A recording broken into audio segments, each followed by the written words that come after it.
नमस्कार दोस्तों, SKG online classes में आपका स्वागत एवं अभिनंदन। आज का टॉपिक स्टार्ट करने से पहले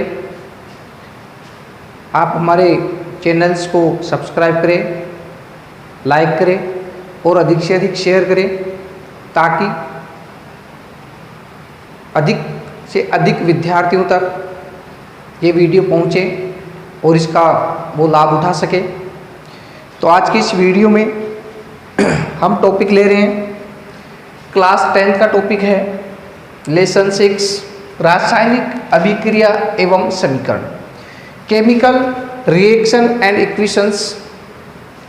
इसके अंतर्गत गत वीडियो में, इससे जो पहले वाला जो वीडियो था उसमें हमने रासायनिक अभिक्रियाओं के प्रकार के बारे में पढ़ा था सामान्यतः।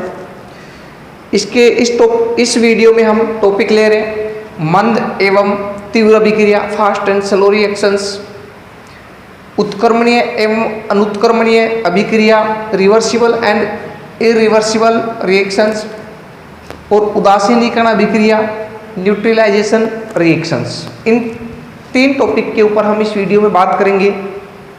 तो आइए चलते हैं। आज के हमारे इस वीडियो का जो पहला टॉपिक है वो है मंद एवं तीव्र अभिक्रिया, फास्ट एंड स्लो रिएक्शंस। तो अभिक्रियाओं को गति के आधार पर या अभिक्रियाओं में लगने वाले समय के आधार पर जो रासायनिक अभिक्रियाएं हैं उनको मुख्यतः 2 भागों में बांटते हैं।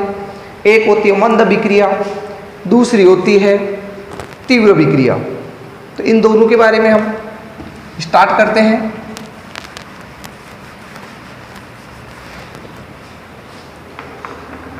तो इसमें जितनी भी रासायनिक अभिक्रियाएं हैं उन रासायनिक अभिक्रियाओं को उसके संपन्न होने में लगने वाला समय,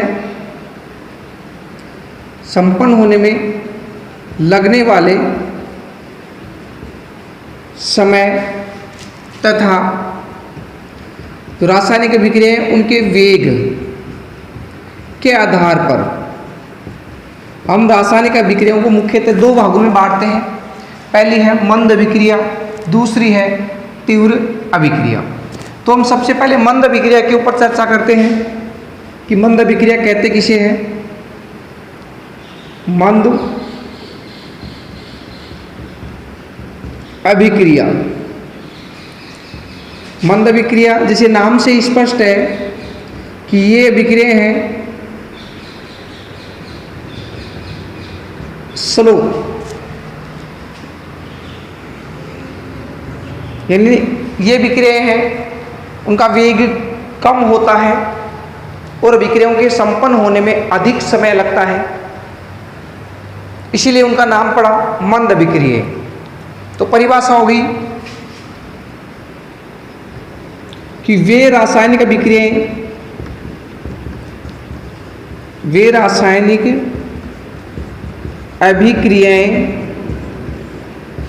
जिनको संपन्न होने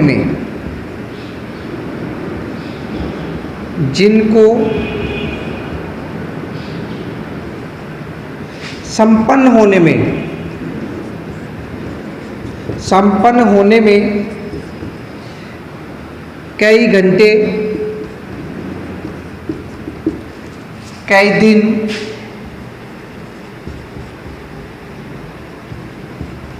व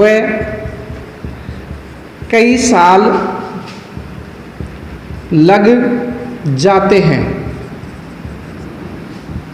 यानी वे रासायनिक अभिक्रियाएं जिनको संपन्न होने के लिए, जिनको कंप्लीट होने के लिए कई घंटों से लेकर कई साल लग जाते हैं, तो वो अभिक्रिया कहलाती है मंद रासायनिक अभिक्रियाएं। उदाहरण के रूप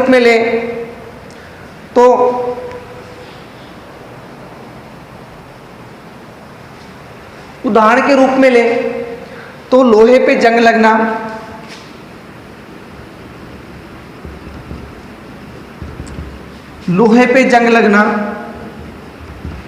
एक लोहे पर जंग लगना ये एक मंद रासायनिक अभिक्रिया है जिसको होने में कई वर्ष लग जाते हैं, कई महीने लग जाते हैं, इसका यदि हम समीकरण देखें, आयरन है वो वातावरण में उपस्थित ऑक्सीजन और जल के अणु के साथ क्रिया करके जंग बनाता है।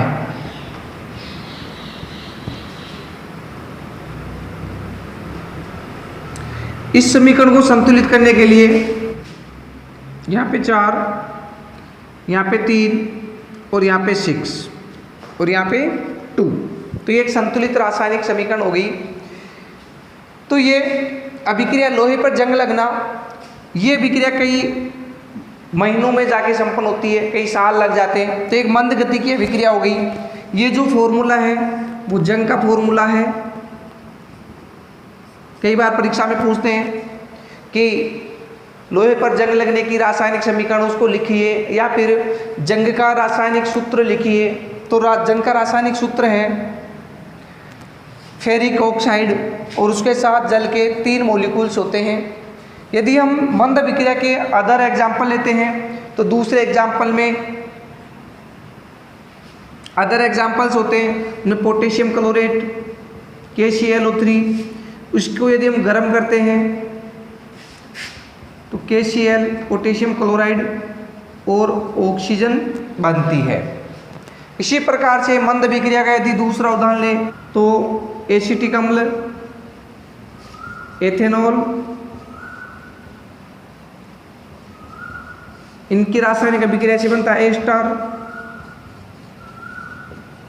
इसका केमिकल नेम है एथिल एसीटेट और यहाँ पे बनता है H2O। तो ये तीनों ही मंद रासायनिक अभिक्रिया का उदाहरण है। दूसरी हम अभिक्रिया लेते हैं तीव्र रासायनिक अभिक्रिया।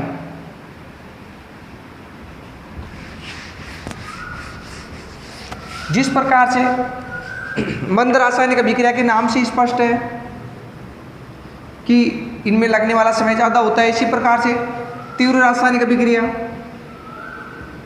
तीव्र रासायनिक अभिक्रियाएं, फास्ट केमिकल रिएक्शंस, इनमें होता क्या है कि इनमें जो जैसे ही अभिकारकों को मिलाते ही रासायनिक जो अभिक्रिया है वो संपन्न हो जाती है। यानी अभिक्रिया का जो वेग है वो बहुत ज़्यादा होती है और समय है बहुत कम लगता है, इसलिए इसको हम कहते हैं तीव्र रासायनिक अभिक्रियाएं। तो परिभाषा हो गई वे रासायनिक अभिक्रियाएं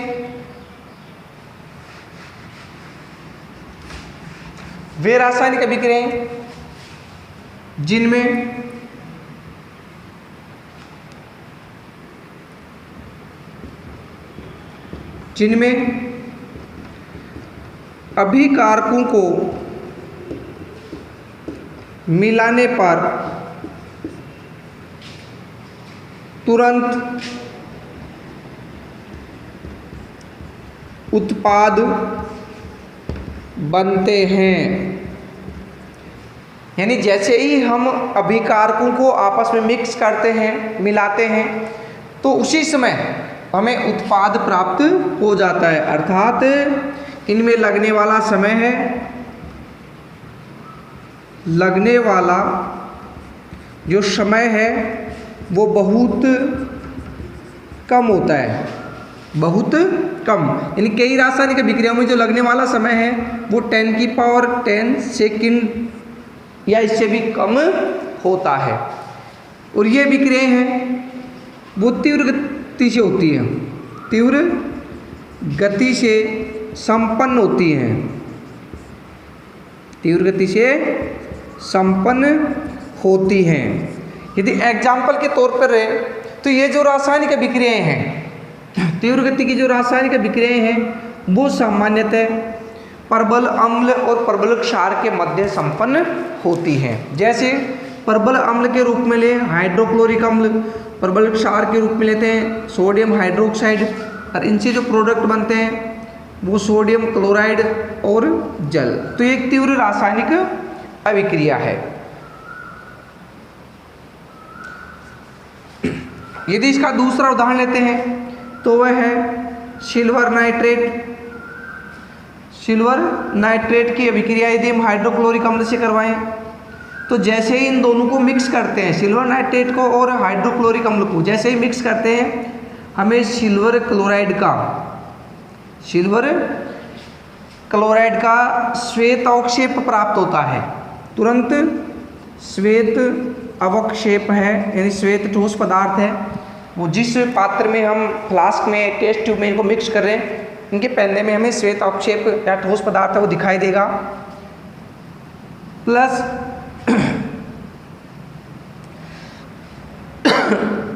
HNO3 नाइट्रिक अम्ल। तो इनको संपन्न होने में बहुत कम समय लगता है। तीव्र गति की विक्रिया हैं, इन्हें लिए तीव्र रासायनिक विक्रिया कहते हैं। एक एग्जाम्पल से हम और लेते हैं कि पौधों में जो प्रकाश संश्लेषण की विक्रिया है, पौधों में जो प्रकाश संश्लेषण की जो अभिक्रिया है वो भी एक तीव्र गति की रासायनिक अभिक्रिया है। और इसको संपन्न होने में, इनके संपन्न होने का जो अर्ध आयु काल है, अर्ध आयु काल है वो होता है T1/2 = 10⁻⁻12 सेकेंड। इतना कम समय लगता है उसको संपन्न होने के लिए। अब यहाँ पे एक शब्द आया अर्ध आयु काल। ये अर्ध आयु काल होता क्या है? मान लीजिए कोई भी रासायनिक अभिक्रिया है, ये रासायनिक अभिक्रिया है, इनके आधे, ये अभिकारक है, ये उत्पाद, तो आधे अभिकारकों का उत्पाद में बदलने के लिए जितना समय लगता है वो कहलाता है अर्ध आयु काल। किसी भी रासायनिक अभिक्रिया के जो अभिकारक हैं, तो आधे अभिकारकों को उत्पाद में बदलने के लिए या बदलने में जितना समय लगता है वो अर्ध आयु काल कहलाता है। तो ये पहला टॉपिक है मंद तीव्र रासायनिक अभिक्रियाएं, वो कंप्लीट है। इसके बाद हम नेक्स्ट जो टॉपिक है वो लेते हैं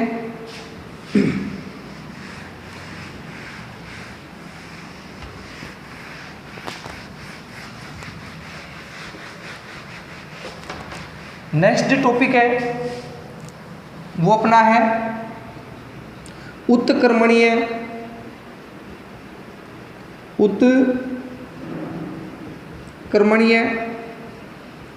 एवं अनुत्क्रमणीय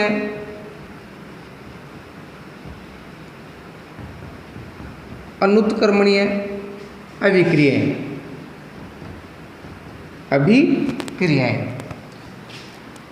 अंग्रेजी में इनको कहते हैं रिवर्सिबल एंड इररिवर्सिबल रिएक्शन।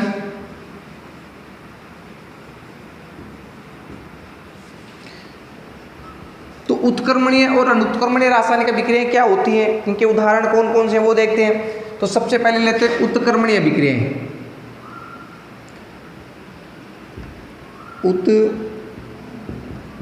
उत्क्रमणीय अभिक्रिया, उत्क्रमणीय अभिक्रिया होती क्या है? परिभाषा देखो कि वे रासायनिक अभिक्रियाएं जो दोनों दिशाओं में चलती हैं, वे रासायनिक अभिक्रियाएं जो दोनों दिशाओं में संपन्न होती है। वे रासायनिक अभिक्रियाएं जो दोनों दिशाओं में, दोनों दिशाओं का अर्थ है फॉरवर्ड एंड बैकवर्ड, अग्र और प्रति, दोनों दिशाओं में संपन्न होती है, वो उत्क्रमणीय अभिक्रियाएं होती हैं। अब दोनों दिशाओं का अर्थ होता है कि जिनमें अभिकारक जो होते हैं वो मिलकर उत्पाद बनाते हैं, अभिकारक मिलकर उत्पाद बनाते हैं, तथा उन्हीं परिस्थितियों में, उसी समय उन्हीं परिस्थितियों में उत्पाद जो होते हैं वो अभिकारकों का निर्माण करते हैं। तीसरा पॉइंट है इसका कि इस प्रकार की रासायनिक अभिक्रियाओं में तीर का जो निशान है उसके स्थान पर दोनों दिशाओं में अर्ध तीर के निशान का उपयोग करते हैं। इनमें दोनों तरफ अर्ध तीर, इस प्रकार के तीर के निशान का या चिन्ह का प्रयोग करते हैं। ठीक है, उदाहरण लेके देखते हैं कि जैसे मान लीजिए ये अभिकारक है A+B, ये एक उत्क्रमणीय अभिक्रिया है, तो दोनों दिशाओं में अर्ध तीर का उपयोग करेंगे और ये बनाते हैं CND। ये अभिकारक हो गए, और ये उत्पाद हो गए, प्रोडक्ट। अब इनमें देखो कि वे रासायनिक अभिक्रिया दोनों दिशाओं में चलती हैं। देखो इस दिशा में भी चल रही है, इस दिशा में भी चल रही है। दूसरा पॉइंट, अभिकारक मिलकर उत्पाद बनाते हैं। अभिकारक A भी है, वो मिलकर उत्पाद CD बनाते हैं, और उत्पाद मिलकर अभिकारकों का निर्माण करते हैं। उत्पाद C व D मिलकर अभिकारक A और B का निर्माण करते हैं। यानी अभिक्रिया इस दिशा में भी चल रही है और इस दिशा में भी चल रही है, तो ये उत्क्रमणीय अभिक्रिया हो गई। तो इस दिशा में अभिकारकों से जो उत्पाद बनते हैं, इस अभिक्रिया को कहते हैं अग्र अभिक्रिया, और उत्पादों से जो अभिकारक बनते हैं उसको कहते हैं प्रतीप अभिक्रिया, प्रतीप अभिक्रिया। तो इस प्रकार से उत्क्रमणीय रासायनिक अभिक्रिया को दो भागों में बांटते हैं। ए हो गई अग्र अभिक्रिया, और अब अग्र अभिक्रिया में हम क्या लेंगे, A B अभिकारक मिलकर उत्पाद C व D बनाते हैं। दूसरी क्या लेंगे, प्रतीप अभिक्रिया। इसमें क्या होता है कि जो अभिकारक होते हैं C D, वो मिलकर क्रियाकारक A और B बनाते हैं। अर्थात इसमें अभिकारक मिलकर उत्पाद बनाते हैं और उत्पाद मिलकर अभिकारक बनाते हैं। ठीक है, साथ में इसका एक पॉइंट और लेते हैं कि इन रासायनिक अभिक्रियाओं में अभिकारकों व उत्पाद की जो सांद्रता है उसमें परिवर्तन, समय के साथ परिवर्तन है वो नहीं होता, या फिर होता है तो नगण्य, न के बराबर होता है। तो चलिए इनके उदाहरण लेते हैं उत्क्रमणीय अभिक्रियाओं के।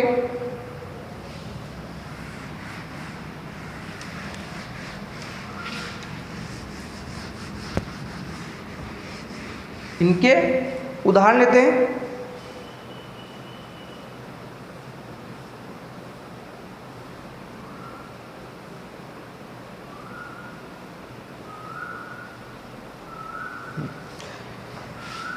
पहला एग्जाम्पल है इसका, अमोनिया का निर्माण, यानी नाइट्रोजन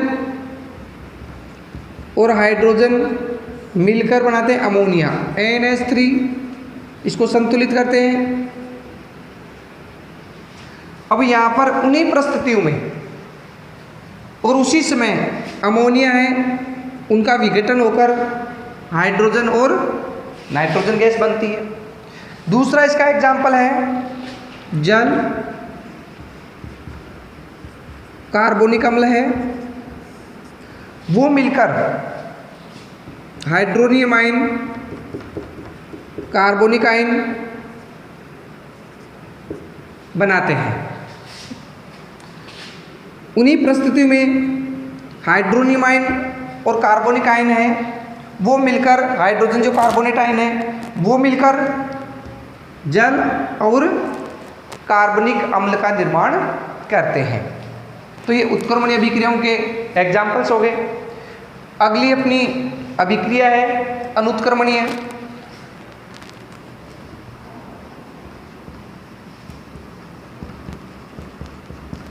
अनुत्क्रमणीय अभिक्रिया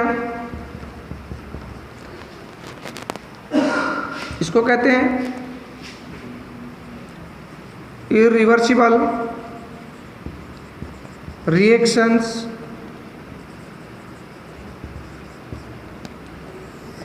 उत्क्रमणीय अभिक्रियाओं का उल्टा जो है वो अनुत्क्रमणीय अभिक्रियाएं होती हैं, अर्थात वे रासायनिक अभिक्रियाएं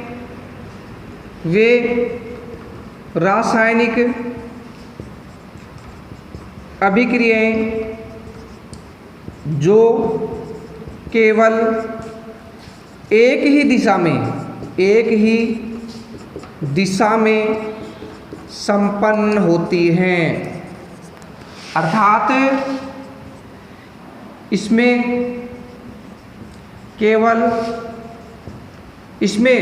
अभिकारक मिलकर, इसमें अभिकारक क्रिया करके क्या बनाते हैं? उत्पाद बनाते हैं। उत्पाद क्रिया करके वापस अभिकारक नहीं बनाते, केवल एक ही दिशा में संपन्न होती है। तीसरा इसका पॉइंट है, इसमें समय के साथ अभिकारकों की सांद्रता है, अभिकारकों की सांद्रता बढ़ती है। अभिकारकों की सांद्रता क्या होती है? घटती है, सॉरी, अभिकारकों की सांद्रता घटती है तथा जो उत्पाद होते हैं उनकी सांद्रता बढ़ती है। इसका यदि मैं एग्जाम्पल लें तो देखो, ये A+B, यहाँ पर उत्पाद बने C+D, ये अभिकारक हैं और ये उत्पाद हैं, तो एक ही दिशा में संपन्न होती है। और इसके लिए जो चिन्ह का प्रयोग है, हम इस चिन्ह का प्रयोग करेंगे, ठीक है ना। अनुत्क्रमणीय के लिए डबल अर्ध तीर, इसके लिए एक तीर का प्रयोग करेंगे। यदि उदाहरण इसके देखें तो उदाहरण देखो,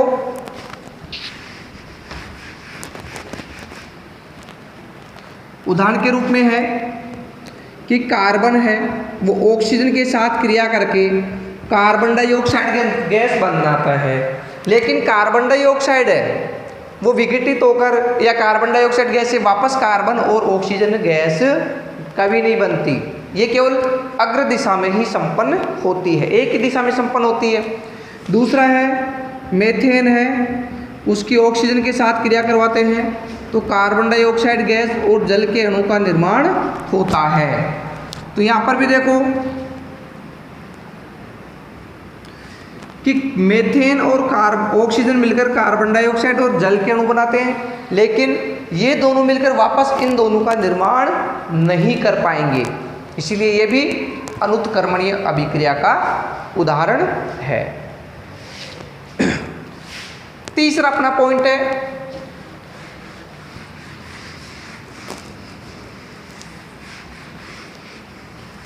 उदासीनीकरण अभिक्रियाएं। उदासीनीकरण अभिक्रियाएं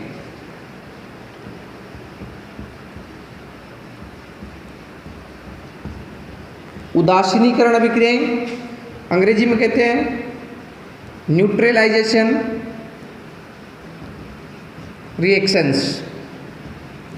नाम से ही स्पष्ट है, उदासीनीकरण यानी वे रासायनिक अभिक्रियाएं जिनमें अम्ल व क्षार अभिक्रिया करके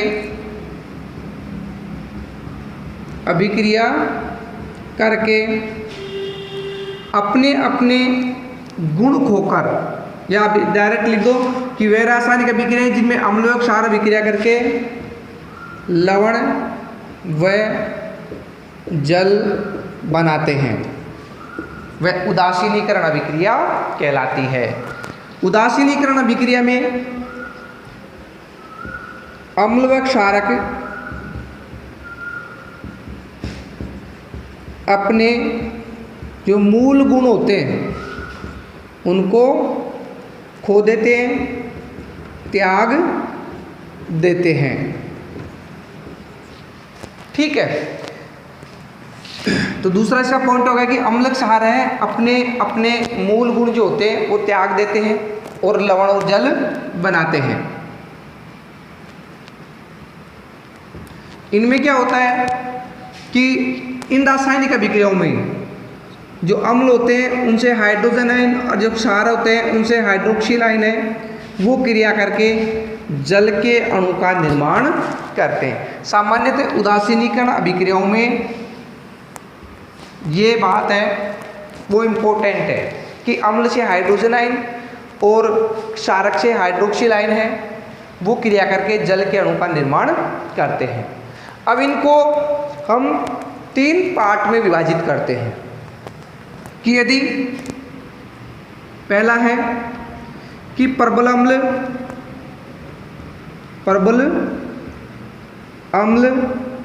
या तथा प्रबल क्षार या फिर दुर्बल अम्ल या दुर्बल क्षार,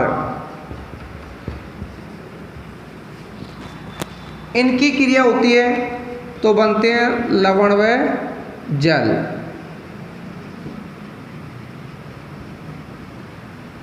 लवण व जल बनते हैं। दुर्बल अम्ल और दुर्बल क्षार है उसमें भी लवण और जल बनते हैं। इस प्रकार से जो लवण बनते हैं इनका पीएच होता है 7। इनका पीएच कितना होता है? 7 होता है। अर्थात ये उदासीन प्रकृति के होते हैं। उदासीन प्रकृति के क्यों होते हैं? क्योंकि प्रबल अम्ल है पूर्णतः वियोजित होते हैं, प्रबल क्षार है वो भी पूर्ण रूप से वियोजित होते हैं। तो इनमें प्रबल अम्ल में जितने भी हाइड्रोजन आयन थे वो वियोजित अवस्था में रहेंगे, इसमें भी जितने भी क्षार के अणु हैं वो सारे वियोजित अवस्था में रहेंगे। ये दोनों क्रिया करेंगे, जल के अणु का निर्माण बनेगा, यानी अम्ल और क्षार का कोई अणु बचेगा ही नहीं। ठीक है, तो यहाँ पर इसका पीएच है वो 7 होगा और ये उदासीन प्रकृति के होंगे। दूसरा इसका पार्ट है, यदि मान लीजिए प्रबल अम्ल व दुर्बल क्षार के मध्य रासायनिक अभिक्रिया होती है तो वही लवण और जल बनेंगे। लेकिन यहाँ पे जो लवण बना उसका पीएच जो है वो कैसा होगा? 7 से अधिक। और जो विलयन है लवण है उनकी प्रकृति होगी क्षारीय।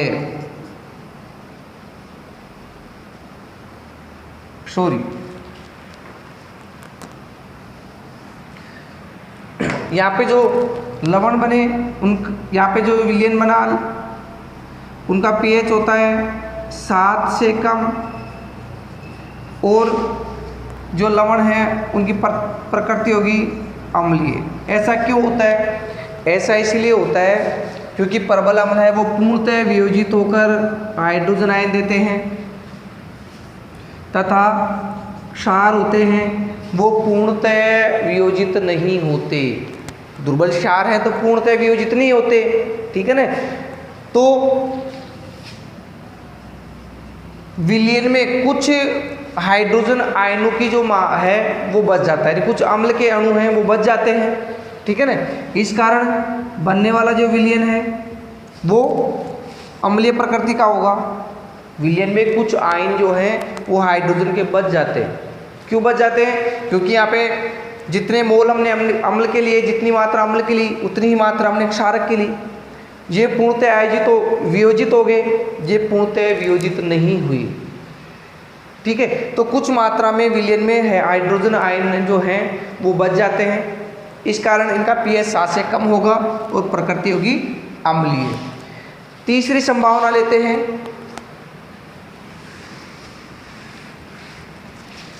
तीसरी संभावना लेते हैं कि मान लीजिए अम्ल है वो दुर्बल है, दुर्बल अम्ल वह प्रबल क्षारक है, प्रबल क्षार के मध्य रास अभिक्रिया होती है तो वही लवण और जल बनेंगे। यहाँ पे जो लवण बना उसका पीएच जो है वो 7 से, पीएच होता है 7 से ज़्यादा होगा, और विलयन जो है, लवण जो है वो क्षारीय प्रकृति के होंगे। ऐसा इसलिए हुआ क्योंकि देखो यहाँ पे प्रबल क्षार है तो ये तो पूर्णतः वियोजित हो गया, लेकिन यहाँ पर जो अम्ल है वो दुर्बल है, पूर्णतः वियोजित नहीं हुआ, कुछ अणु अवियोजित अवस्था में रह गए, ठीक है ना। तो जितने अम्ल के अणु वियोजित हो गए उतने अणु के साथ क्षारक के हाइड्रोक्साइड आयन है वो क्रिया करके जल के अणु बनाते हैं। इसके अलावा कुछ मात्रा में OH आयन है वो विलयन में बचे रहते हैं, ठीक है ना। अतः इनका pH 7 से ज़्यादा होगा और विलयन है वो क्षारीय प्रकृति का होगा। तो आज के ये वीडियो कंप्लीट है। यदि आपको किसी प्रकार की समस्या है, कोई दिक्कत है, समझने में कहीं पर रह गया है, तो आप कमेंट्स बॉक्स में जाकर हमें बताएं ताकि हम आपकी समस्याओं का हल दे सकें। धन्यवाद।